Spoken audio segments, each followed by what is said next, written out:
দেবে কেন? কি এখানে কি লেখা আছে পড়ো তো তুমি। হ্যাঁ এ পি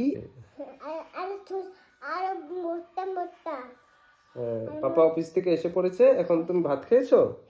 পাপার সাথে খাবে একটু? হুম এখানে হাতটা দাও। গুয়াহাটি যাবে? কি করতে যাবে গুয়াহাটি? তুমি দেখো কি সুন্দর লাগছে তোমাকে। বিশ্বে তুমি বড় হয়ে কি হবে?